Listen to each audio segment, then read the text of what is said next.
to you. If it is a surprise, go look at the study guide as soon as possible. Figure out where your gaps in knowledge might be.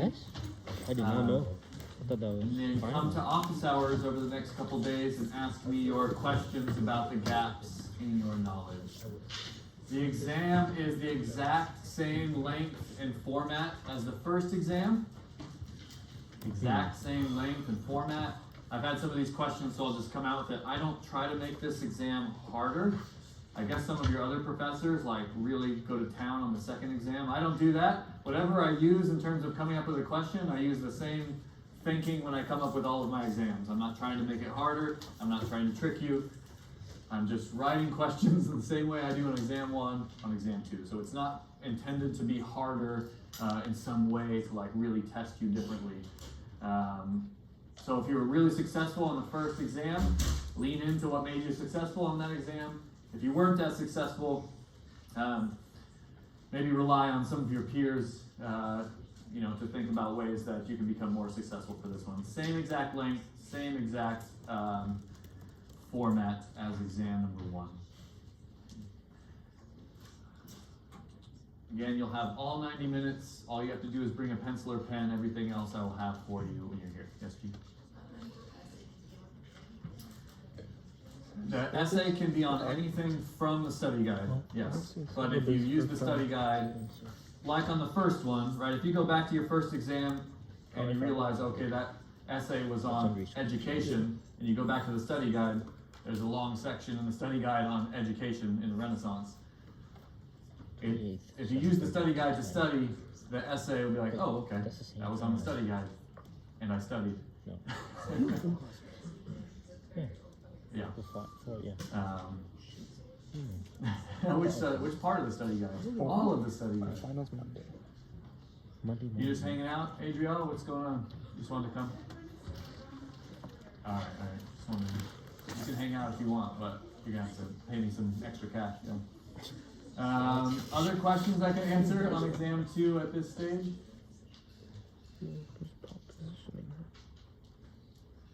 Okay, then let's finish out today's section, and again, this will bring us to the end of the study guide, so you'll have everything that you need to get an A++ on exam number 2.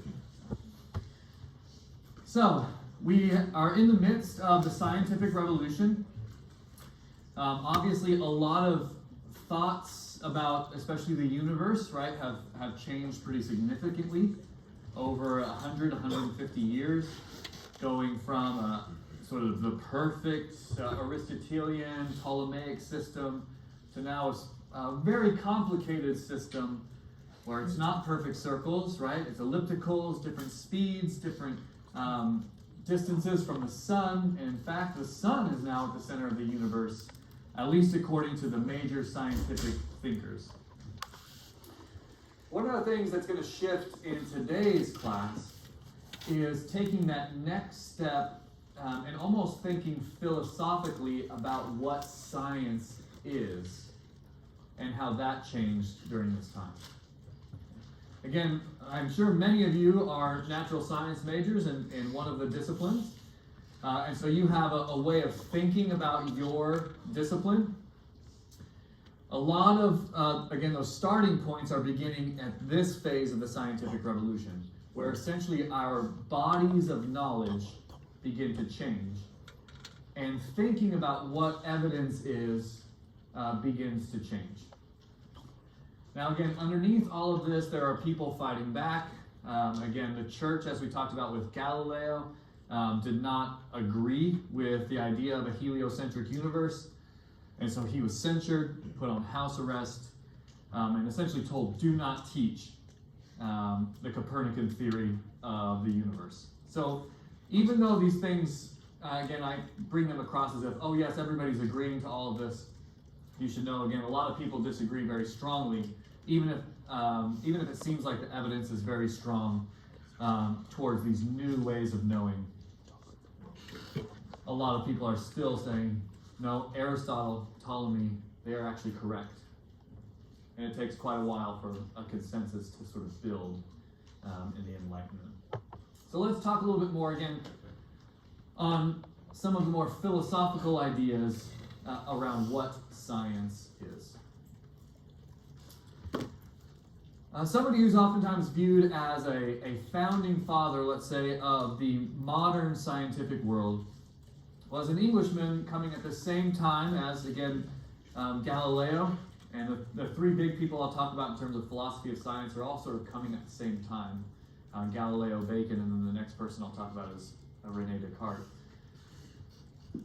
But one of the things that Francis Bacon was essentially what he wanted to think through is a philosophical idea that's referred to as epistemology. Anybody know what epistemology is? Any philosophers in here that know what epistemology is? No? Anybody want to guess without Googling the word epistemology? What is epistemology? You all use it pretty much every second of your lives, even if you don't recognize it. Yes, oh, I'm sorry. It's the philosophy of knowledge. Yes.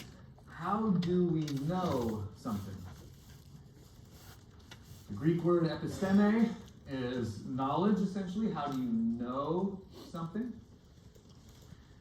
And so epistemology is this idea of, well, then how do we know things? Literally. How do we know things to be true? So that's my question to you all. How do you know something is true? Hey, Derek. It's scientifically, I think it has to be replicable. You have to be able to do it again. Okay. So one thing we have here, and now you're on a very modern plane, is scientifically it has to be replicatable, right? At least one part of it, right? You have to be able to do it more than once. Otherwise, it might just be, a flash in the pan, a sort of random occurrence. Maybe you even misunderstood what happened. But if you can replicate it, now something's starting to become true. Yes, Natalie. I feel like to some extent there has to be a general consensus. Okay, a consensus to know something is true. Yeah. Many of us rely on this pretty much for everything that we claim to be true as a modern consensus, right?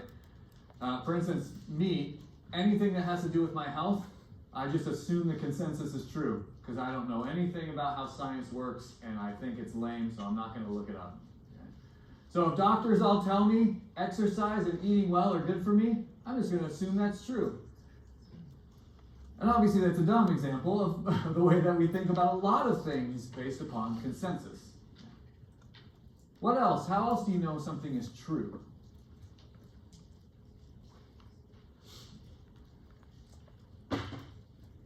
Any other way that you essentially know something is true? You must have some things that you believe are true. No? It's all just a brute fact. You just think it's true, and so therefore it is true. Yeah, oh, Derek, I didn't see your hand again. Go ahead. It has to be testifiable. Okay, so now you're being real scientific with me. Are you a science major? Yeah. Okay. Testable, verifiable, replicable, replicatable. Keep going.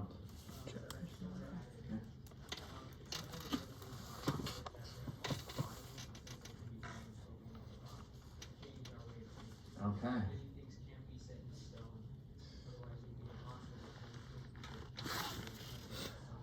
Okay.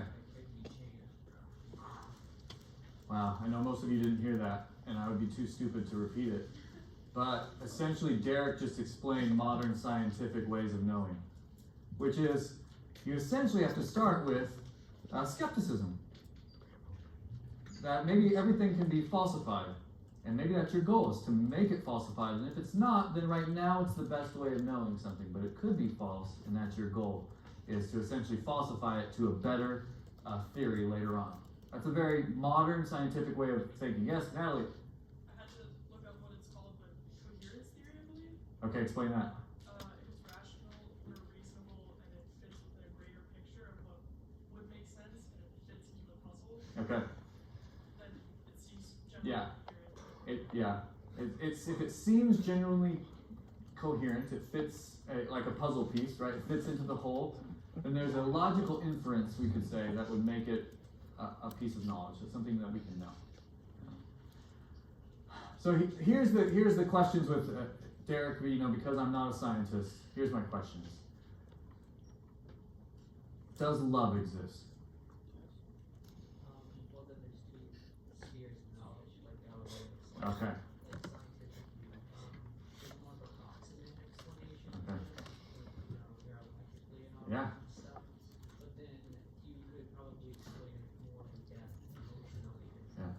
So here's my next more probing question. Do I love my wife?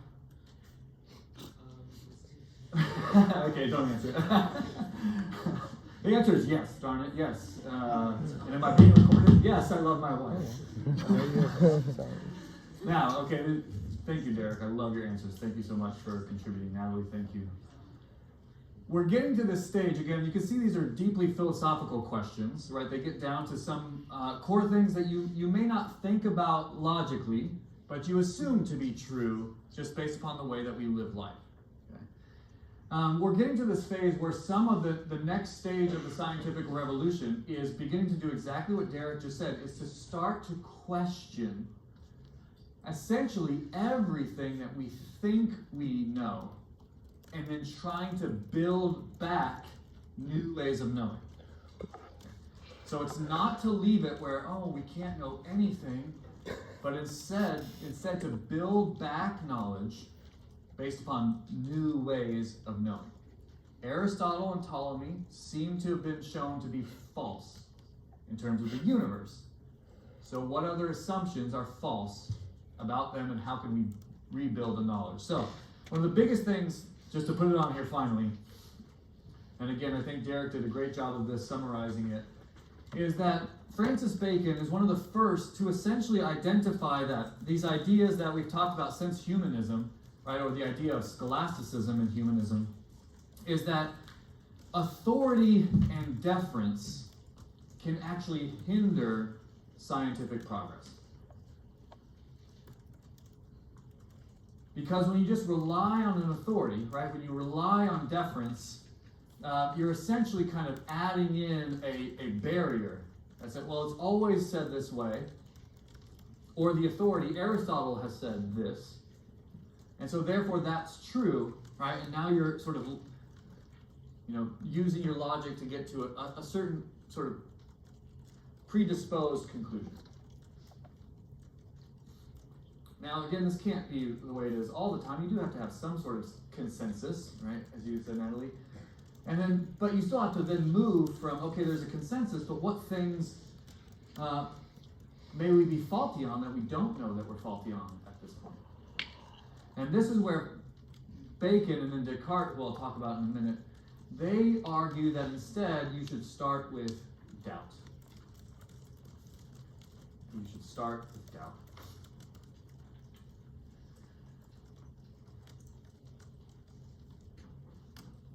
So if you think something is true, you then begin to question yourself as the starting point. How do I know that that is true?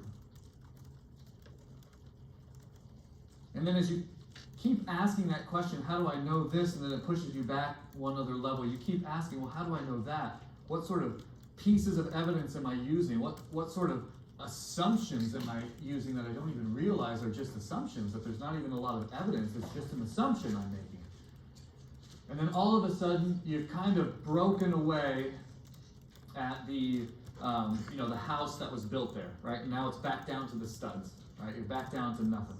They oftentimes use the analogy of a farmer. A farmer has to pull away the topsoil to get underneath so that the roots can take hold, right? So for these scientists, our assumptions are that topsoil that has to be pulled back, right, to get down to the deeper, richer soil, to then build the foundation again. It's not to leave it so we don't know anything, but to then build from then on up.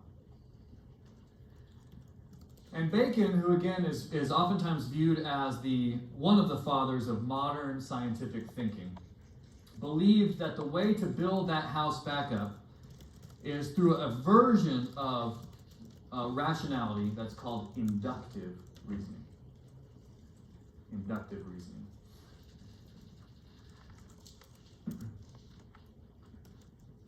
And again, for many of you that are natural scientists, this will sound very familiar. And again, even people like me who have just basic knowledge of science, they're like, okay, I understand this is essentially how we do modern natural sciences today. What Bacon wanted was, instead of starting from authorities and assumed principles, is to instead do the hard work of accumulating data, accumulating the information. And this could be done through a variety of ways. You might have people who are out exploring the world, right? Going out into other cultures, other places, and writing down what they're seeing and bringing those experiences back to essentially the laboratory or back to the university. So you might have sort of researchers who are out in the field. You might have what we would call a more sort of lab research, right? People who are doing experiments and writing down the reactions that are happening. All right, again, so maybe more sort of stereotypical laboratory research at that point. Or you might have essentially the bookworm research, right? You would have people out who are reading both the previous authorities and new writings and essentially accumulating data from their reading. So it is a wide sort of tent of data. Practical research, laboratory research, reading research, and bringing all of that data together. But then, as you said, Derek, it has to be repeatable and verifiable. This is where if you have a sort of one-off experience and you can't repeat it, you have to question essentially why that one-off thing happened. Maybe you did the experiment incorrectly and introduced a variable that you didn't mean to be there, which produced a faulty result. Maybe you misunderstood what happened in the result. Maybe it was just sheer dumb luck that you can't totally explain, but seems to be unverifiable and cannot be repeated. And so you're doing all of this research, but then putting all of it to the test. Even that, what you're researching, has to be essentially doubted in many ways. You have to verify that that's something that's true. Again, think about the researcher who's out in the field, and maybe they go to another culture, and the culture says, I can do X. Right, whatever X is, I can do this thing. And maybe they show you, and you appreciate that, right? You write it down, but then you bring it back to your lab and say, can this be repeated? Or is this, some sort of trick or again, what they think is being scientific, maybe it's more in the realm of, again, sort of magic, or again, a parlor trick in some ways that is or isn't understood to be that way, right? So you have to verify it. Or whatever you read in these science books, you have to bring that and put that to the test in the laboratory as well. Otherwise, somebody could just be making this data up. And so you take what you've read and put it into practice. And the thing about inductive reasoning is that what you know to be true is now coming from the data that you have now accumulated and put to the test. So that your new body of knowledge are things that you have tested. It's not starting from, oh yes, we've always known this to be true, so of course it's true. It's starting with, what does the data tell us to be true? And then out of that data comes this new body of knowledge, right? This is what science really is a body of knowledge.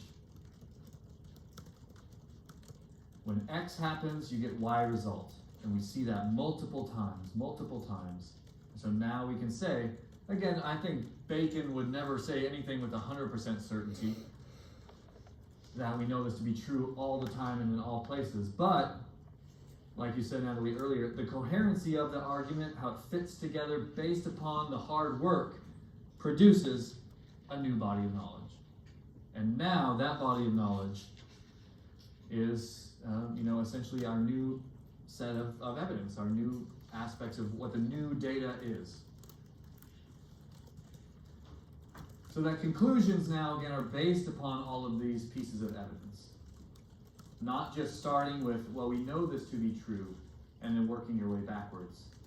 But taking the data and producing new conclusions based upon the accumulation of that evidence.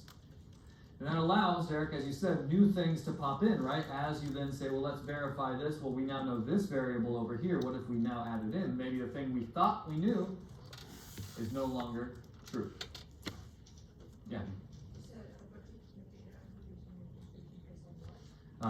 Based upon this new evidence, this new data that's come from your research, your laboratory experimentation. So instead of starting, I know this to be true, and working your way backwards, you're saying, what does the evidence show, and what conclusions come out of that evidence? The best explanation of that evidence. So it's a more like a, bottom-up version of knowledge than it seems like the Middle Ages produced, which was a top-down version of knowledge. Aristotle said it, let's work our way down. Now it's actually, it looks like, orbits are elliptical. And then working your way from that data upwards. And so he's kind of producing a fuller view of this new scientific method, right? Again, thinking about what Galileo and others have done before him, the ways that Galileo was rejected based upon previous ways of knowing.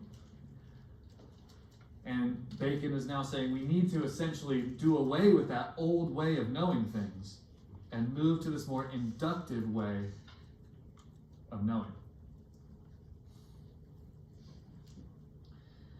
But he had a major competitor for how we know things. Actually, first of all, let me explain this. This is the frontispiece to Bacon's probably most famous work, which is called the Novum Organum, or essentially the new organ of knowledge. And again, you can kind of see what he thinks and what people in the time thought about this scientific discovery, because that's a ship that's going through the Pillars of Hercules, which is what ships had to go through when they went from the Mediterranean out into the Atlantic Ocean. So essentially, early scientists and people like Bacon are essentially making the connection between we are exploring whole new worlds out there from their perspective, right? We've just discovered the new world. We've discovered these places that we never knew existed on our ships. And in the same way, scientists are discovering whole new things about how the universe works through their scientific knowledge. So in other words, this is a 16th century version of like Star Trek, right? This idea that you're going out into the vast unknown of space and whatever you might discover there. Bacon and others thought very similarly. As we went out into the Atlantic, we discovered things that we didn't know existed. And so when we venture out into the accumulation of knowledge, we will discover things similarly to the explorers. But all good Englishmen like Bacon need a equally good Frenchman to complicate their problems, or complicate their issues, and that's this man, René Descartes. Maybe you've heard of Descartes in one way or another, but he's going to be the main foil to Bacon's way of knowing. Now, they both agree on some principles that we'll talk about, but they have a different sort of building up after that. So, René Descartes, again, as you can see, his dates are very similar to Bacon, again, similar to Galileo. And in fact, René Descartes was actually heavily influenced by what happened to Galileo. He had heard, of course, about Galileo's censure. He had heard about all the troubles that Galileo had to face because of his new ideas. And so it actually made Descartes a little bit nervous about publishing and talking about his own new theories about knowledge. And so again, these people hear about these different things that are going on, right? They know about the issue with Galileo, and Descartes and Bacon are going to sort of be arguing amongst each other. They both agree, though, that you should start with doubt. They do agree with that you should start in terms of your knowledge with the fact that you might know nothing at all. Descartes referred to this as essentially a clean slate. Knowledge should start with a clean slate, right? The idea of wiping off a chalkboard is a common one that's used, right? Wiping off the whiteboard and starting fresh with a clean slate where nothing is really built yet. But you're supposed to build something. And again, this is the big difference oftentimes with the modern world about skepticism and things like that, is both Bacon and Descartes argue that you're trying to actually build knowledge. You're not just leaving with, oh, I guess I can't know anything, and then moving on. You're starting with, let me put this up here again. You're starting with doubt, and then attempting to build upwards to a new amount of knowledge, a new way of knowing.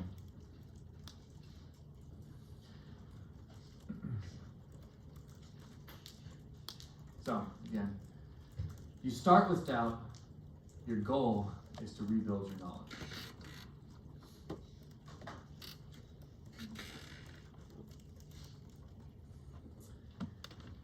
And so Descartes would essentially have,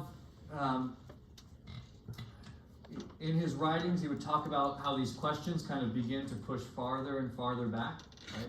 As you start to doubt certain things, you just keep doubting, and then you're kind of left with this conundrum of, well then, how do I know anything exists at all? I don't know if you've ever thought about that, but how do you know that anything exists? One of the hard things about Descartes and Bacon to a degree is that they do have skepticism about the senses.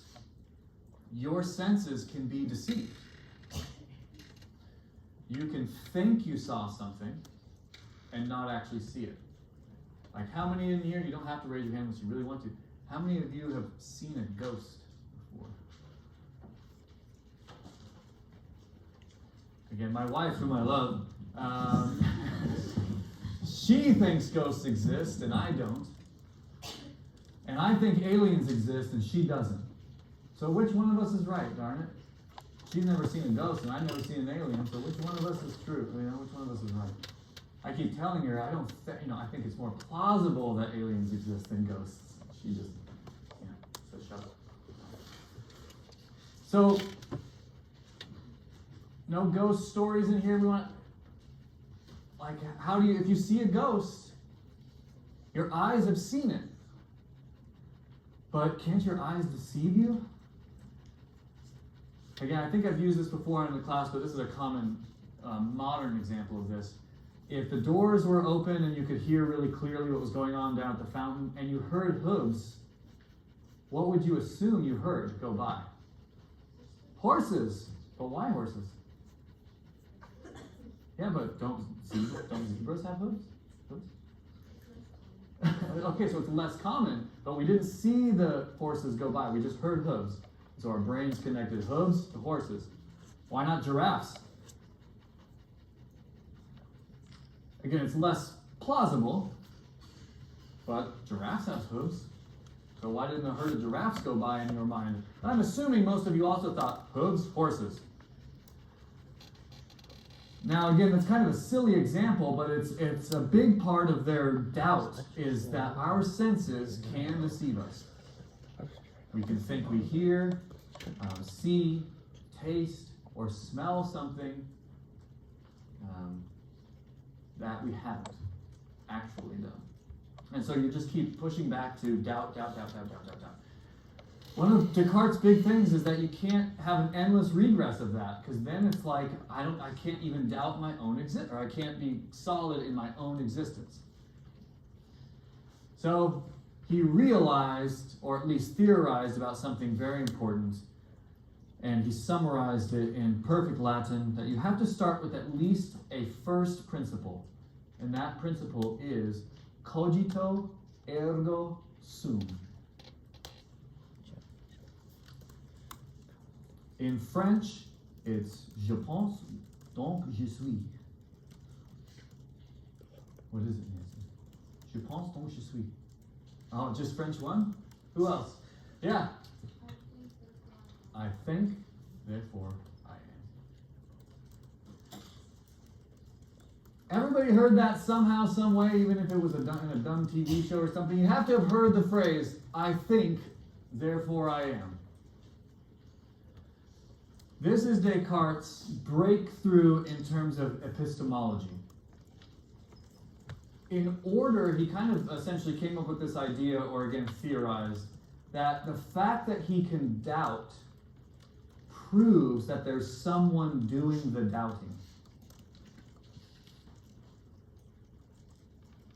The fact that he can doubt, to him, proved that there is actually somebody doing the doubting.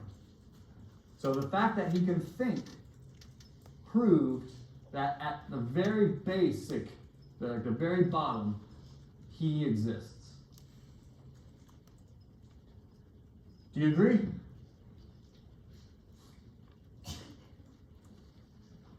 Nobody disagrees with this first principle. You think, therefore you exist.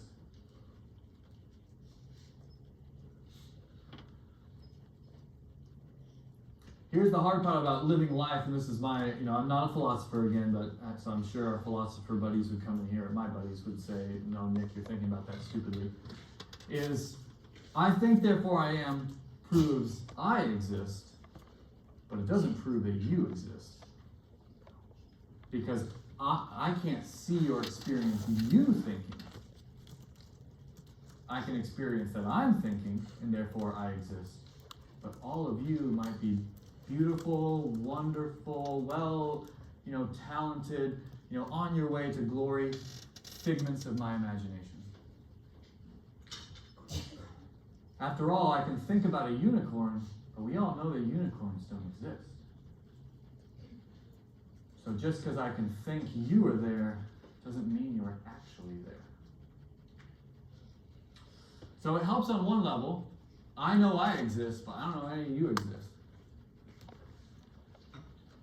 And to be honest, I think Descartes to some degree understood this. He essentially had to work through in his own mind that, yes, he exists as a mind, but the way his body is, that might all be a figment of his mind. Because now the perception of my hands is now through my eyes, and senses can fail. So I have to be skeptical about even the way I look, because that's only perceived through my senses. But he essentially pushed back this idea of knowledge to first principles. First principles. And this is referred to as deductive reasoning, in contrast with inductive reasoning. This is when you start with principles and move your way towards a body of knowledge by building from one certainty to the next. It's almost like a ladder of certainty where you start with the basic first principle, I think, therefore I am, and then move to the next thing that you can be sure of. And so you're deducing logically one step to the next. And so this put already out in the scientific world a disagreement of Descartesian knowledge, or what's called Cartesianism, Cartesian knowledge versus Baconian knowledge, inductive versus deductive reasoning. Now, even though I put the dichotomy essentially up there, I think it's probably to some degree a false dichotomy. There are some things that you can know through deductive reasoning, some things you can know through inductive reasoning, some things I think you can know from probably both. But at least a couple of different ideas about how do you come to know something to be true. And then moving your way to that body of knowledge. Again, this is things that we just simply take for granted in the natural sciences, that you would think this way. But Bacon and Descartes are some of the first to push back against the Aristotelian understanding of how you come to know things. Start with doubt, and then build a level of knowledge based upon either data, like inductive, right? You're taking what's there and essentially saying this is the best explanation for the data, or deducing things, right? Like Sherlock Holmes would do, is going from one principle, saying if that's true, then this next principle must also be true, and working your way towards knowledge. But they're two different ways of knowing. Questions about that? Yeah, you go ahead. But they both start with doubt. They both start with doubt, exactly. And then they go into deductive or inductive. Yep, exactly, yeah. So then how does the first principle then pull into the, is the first principle the same thing as the deductive reasoning? Yes, this is called deductive reasoning. When you start with first principles and then work towards a conclusion, that must be naturally, like the premises, to be philosophical, the premises and the conclusions are all true. Yeah. Like, what's the most common one? It's like, all mortals die, Socrates died, therefore Socrates is immortal. So the two premises are all mortals die, Socrates died. Those are the two premises. The conclusion is Socrates is immortal. That's deductive reasoning. I think that's usually a common enough one that philosophers use, is like, here's the very basic version of deductive reasoning.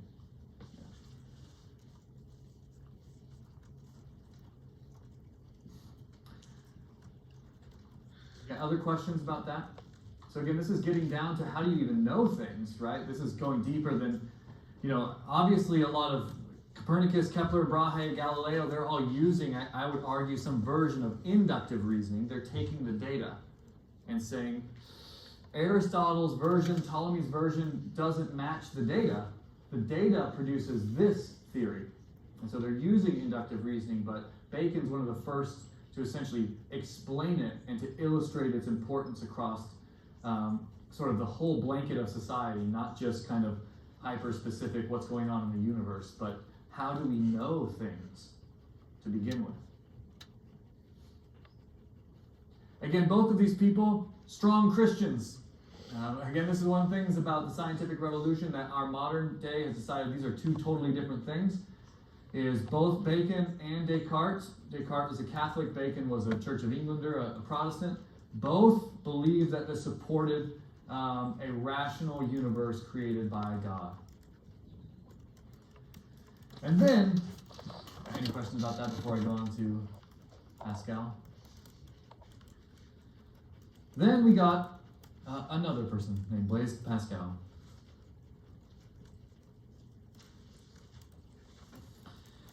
Again, a lot of these people now are bridging the gap between science and philosophy.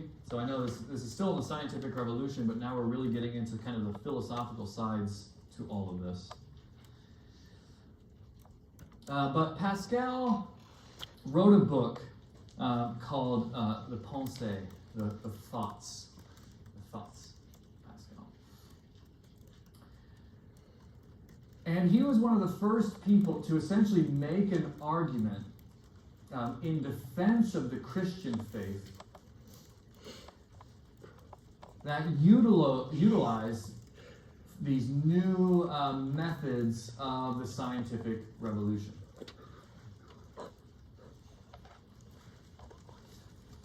And again, this is, if you were to go into a philosophy of religion course, which I suggest you all take with Professor Thomas Bogardus, Philosophy of Religion. You should take it someday.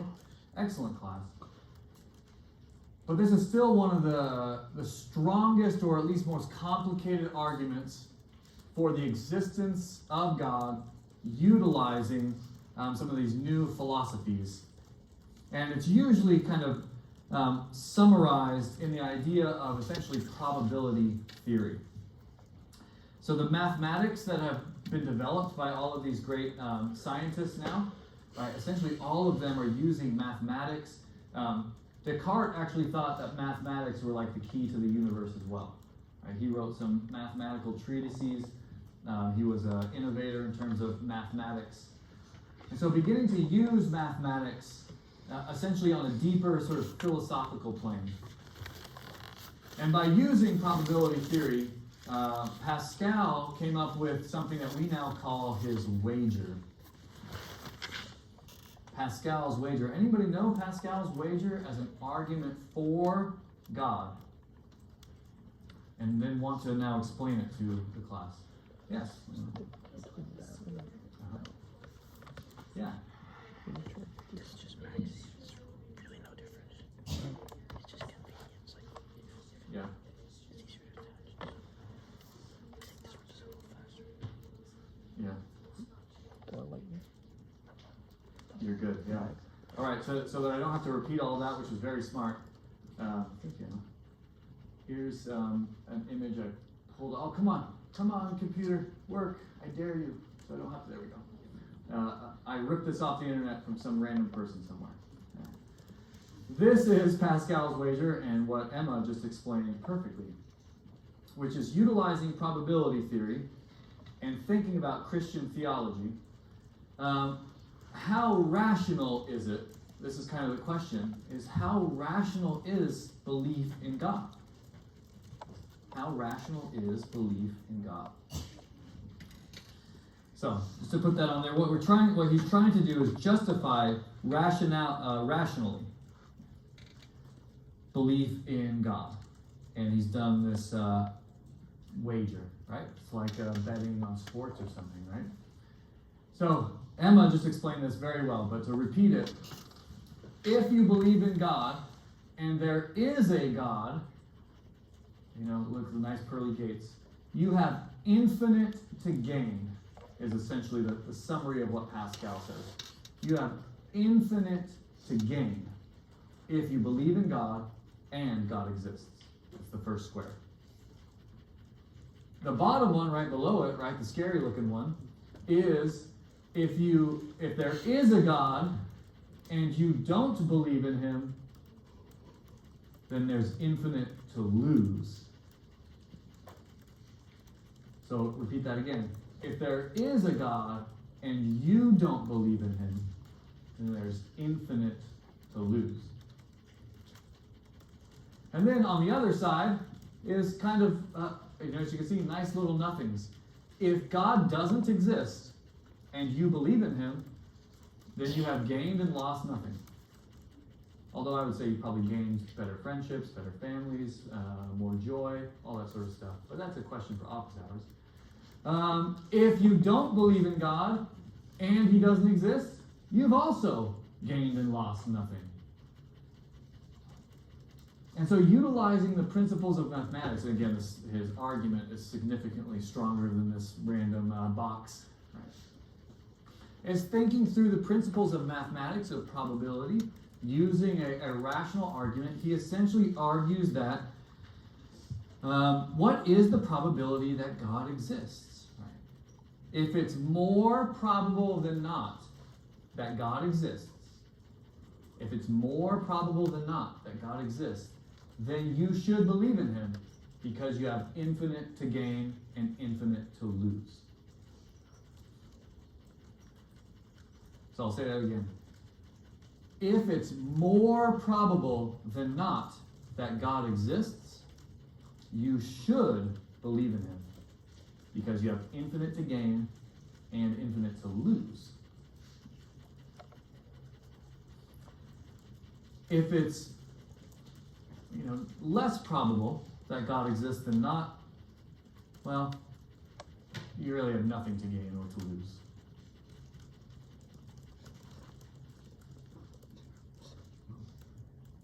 So we're bringing together these strands now of theology and the new science, especially here based upon the principles of mathematics, which have definitely come to the forefront as being one of the key aspects of the scientific revolution, is the focus on mathematics. And using that mathematics, bringing it together with philosophy and theology, and essentially making a rational argument for the existence of God. This is not an argument now based on the Bible says it, I believe it. If it's more probable mathematically that God would exist, then you should believe in him because what you have to gain or lose is infinite.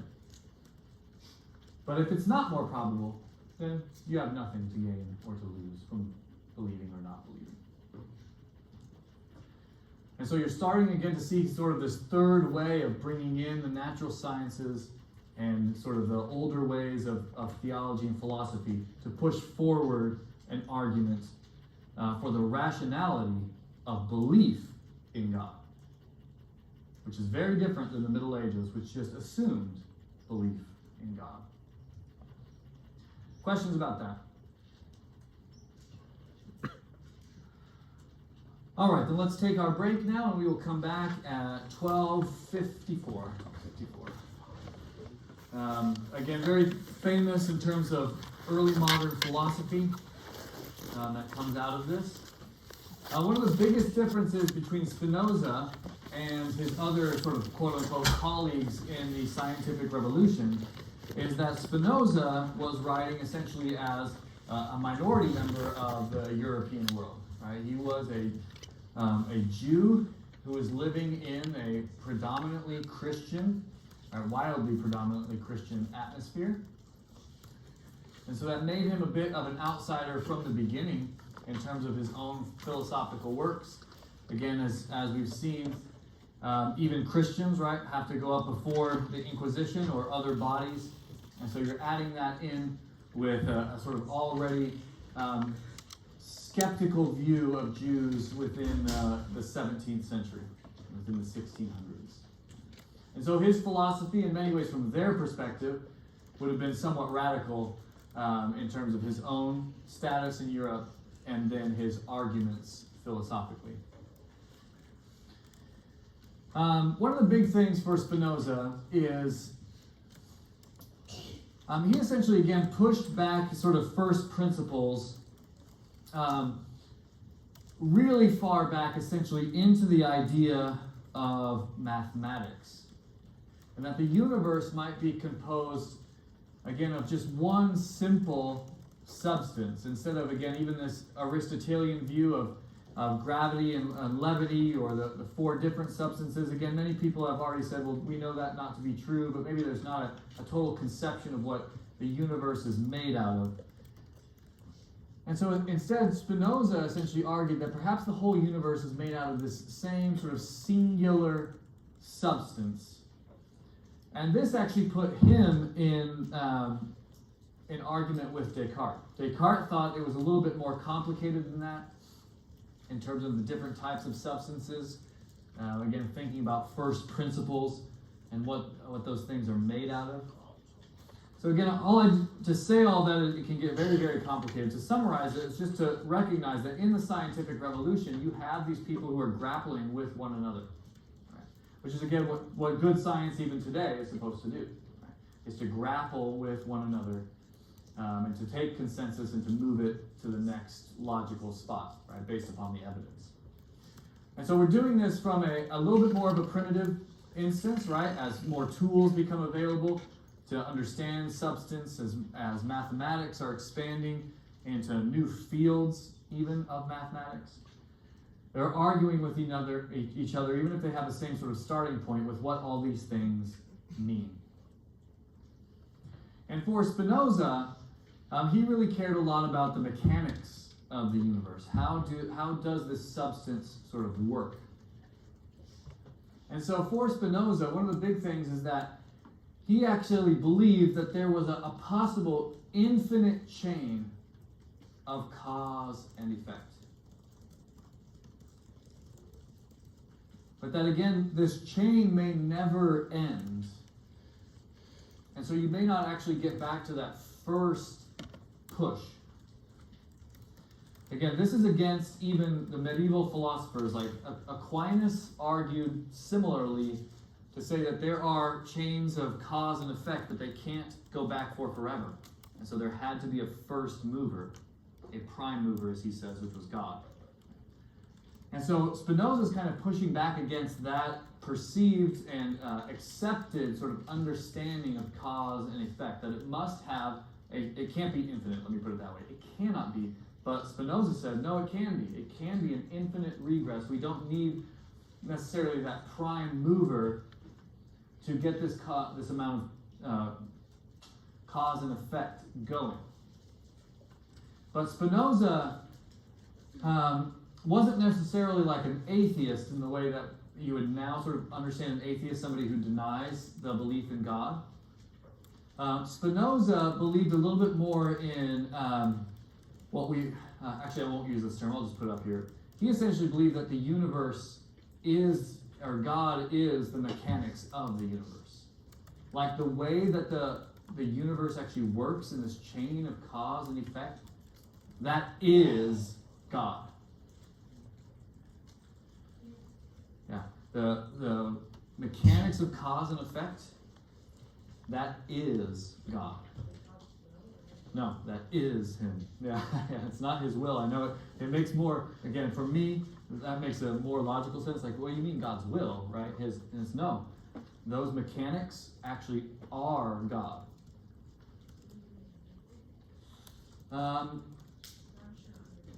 Yeah, to give an example.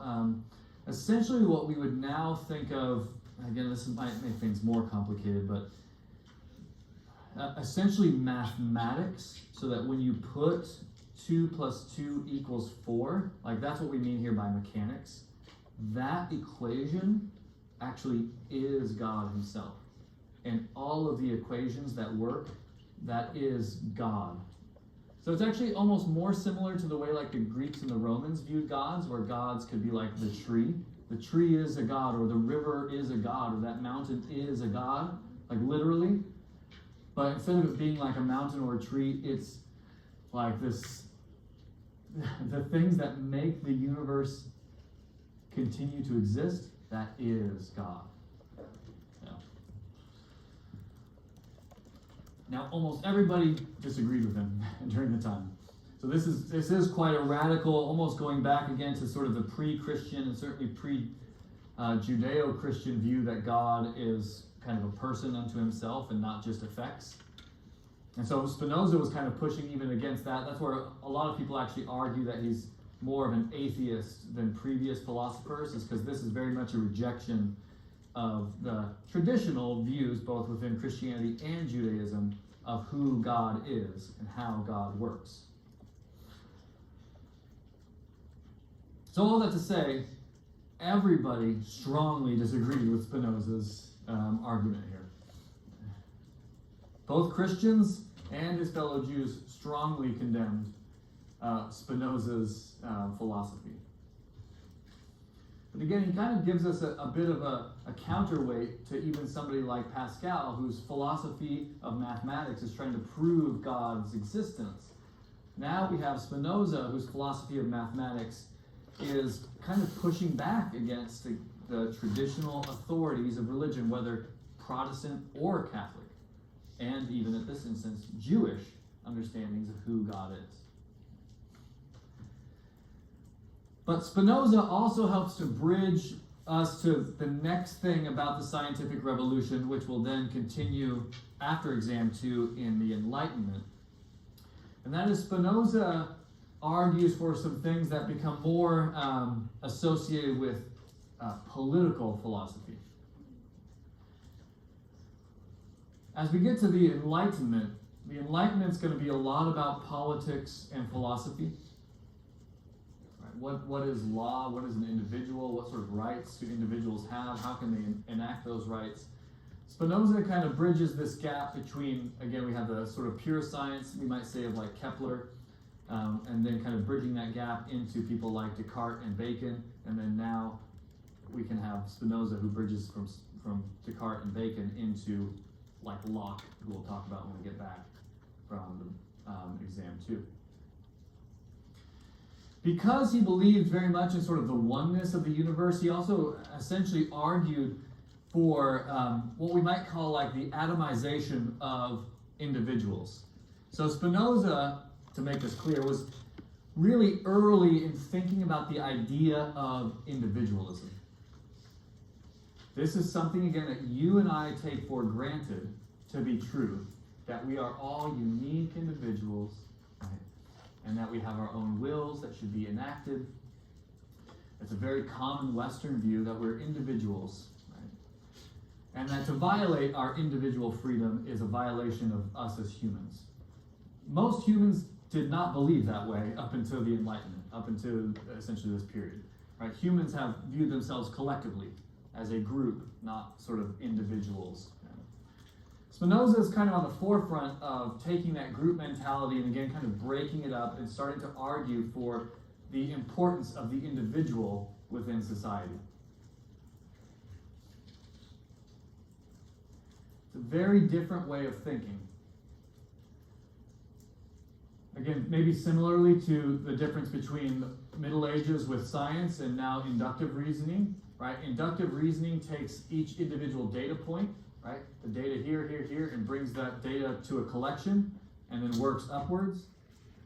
And usually what philosophers of politics mean by this, again, is if you could strip back all of society and we could go back to the earliest humans, maybe living as just little family units, tens of thousands of years ago, what would those people be like?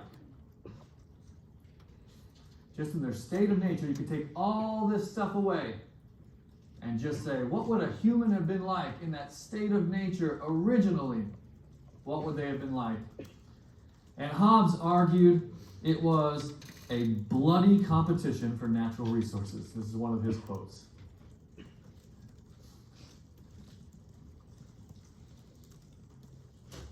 So in other words, if somebody asked, hey, Hobbes, what do you think life was like back in our natural state tens of thousands of years ago? One of his answers, that he then fleshes out is, it was a bloody competition for natural resources. Brutal, everybody in competition with one another. And again, that comes across as fairly pessimistic. This is not, they all shared everything in common and got along with each other and there was justice and equality. Nope. Bloody competition for natural resources.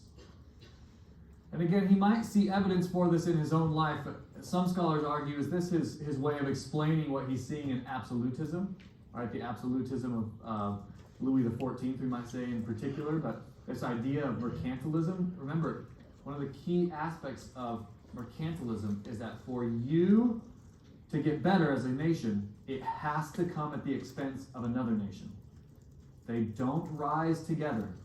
If France is going to be stronger economically, it has to come at the expense of England or Spain or Italy, Portugal. Somebody has to lose for another to gain. So again, is this kind of his explanation for why mercantilism is the most natural part of human life, a bloody competition for natural resources.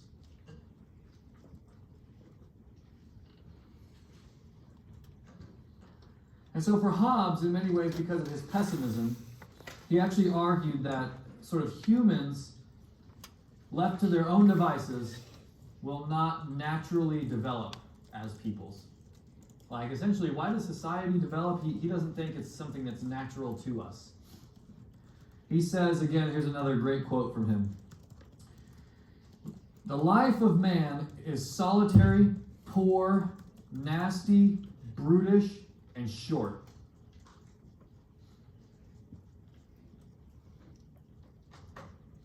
Sweet. Yep, a lot to go off of there, right? Definitely feel good about yourself. Hey, what's life like? Well, guess what? It's solitary, poor, nasty, brutish, and short. I mean, in effect, I don't totally disagree with him. Most people are still only living to be like 40 at this point. And when you get to my age, the idea that most people only live to 40 is like an existential crisis, right? Like, oh my goodness, I'm about to be, I'm not 40 yet. I'm going to be close to all humans in history. I'm so close. Like, oh God, please let me get to 40. I at least want to beat the medieval people to 40. So at least on that level, if we take it when it's very pessimistic, it's like if you just leave everybody on their own, this is what it's going to result in. So we shouldn't be surprised necessarily that life has ended up this way. This is the nature of humanity. But he didn't leave it at the pessimism. And again, this is going to contrast him with Locke, who we'll talk about in the Enlightenment. But one of the things that Locke and others contribute to is this idea that in order to fix this, in order to develop as a society and as a culture, you have to have something that's called a covenant or a social contract.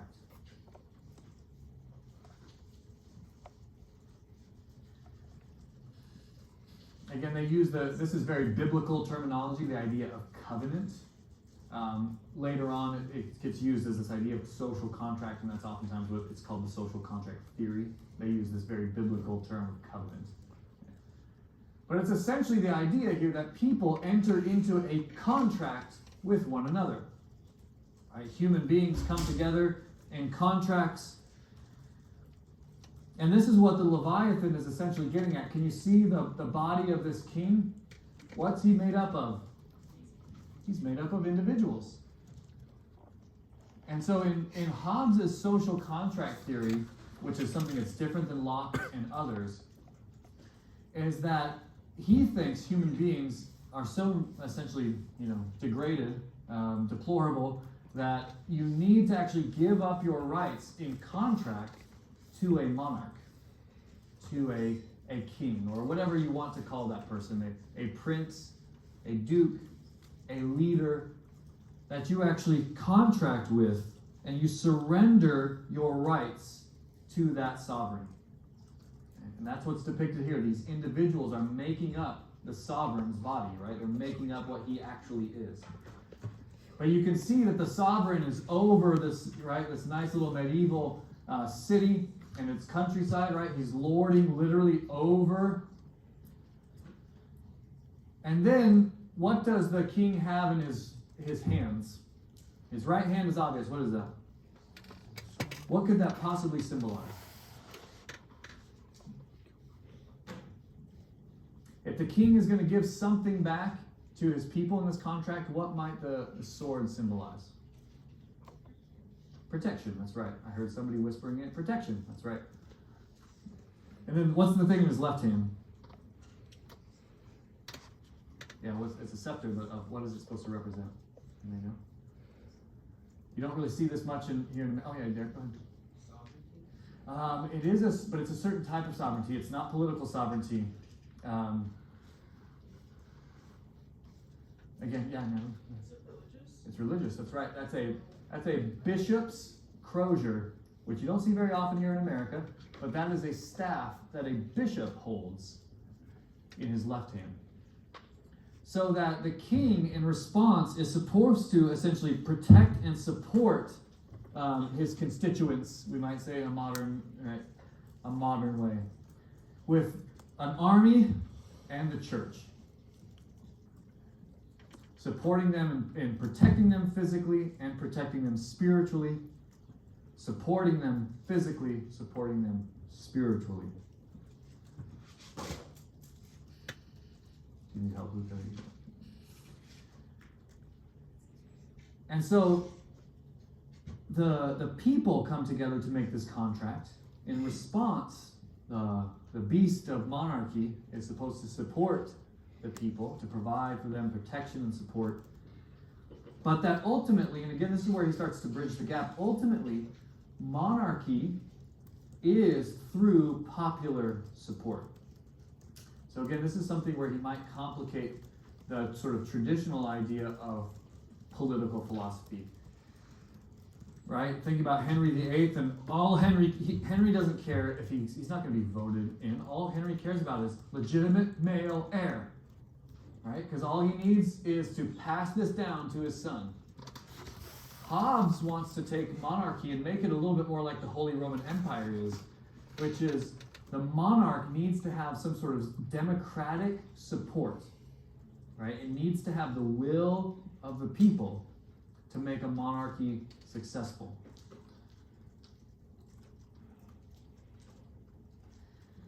And so this is where he's actually starting, in many ways, to critique even Louis the 14th. Because Louis doesn't care about what the people think. Louis wants to keep the nobles occupied, fight his wars, and make sure everybody is under his thumb. Because he's an absolutist. And while I think Hobbes would agree with that to some degree, the thing that Louis doesn't agree on, that Hobbes wants, is you have to have the will of the people behind the monarch. Otherwise, it starts to collapse. And that's what he saw in the 30 Years' War. That's what he saw in England. He doesn't live long enough, but he could have lived to see it work out in the French Revolution, right? If he had lived, for another 100 years. Yes, Keith? So instead of like having them forcefully support the king and stuff, he's like, we want to have at least their support, their own consent to this. Yes, yeah. There needs to be a consent of the people to some degree in this. It's not a modern democracy, not something like today, but there is yes, exactly. Yeah, we're starting this domino of like, how do people then just take for granted in the West democracy as being true? And Hobbes is getting us there, but he's coming from a pessimistic side. He doesn't trust either side, so it's almost like a built-in checks and balances to some degree. Humans have to come together and say, okay, we are willing to surrender some of our selfish desires for the greater good. And the king also has to sacrifice some of his selfish desires because he has to get support from the people. So there's like a recognition that people are left to their own devices, right? Terrible. But together through this checks and balances, you can have a functioning state. But it has to have a kind of strong, as you can see, it has to have a strong monarchy over it.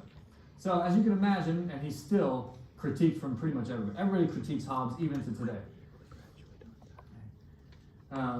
Again, for a lot of pro-democracy writers coming at the same time, but then into the Enlightenment, Hobbes comes across as somewhat backwards.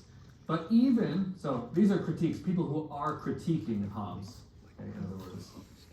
And it's from everybody. On one side, people like Louis and others thought his views were anti-absolutist.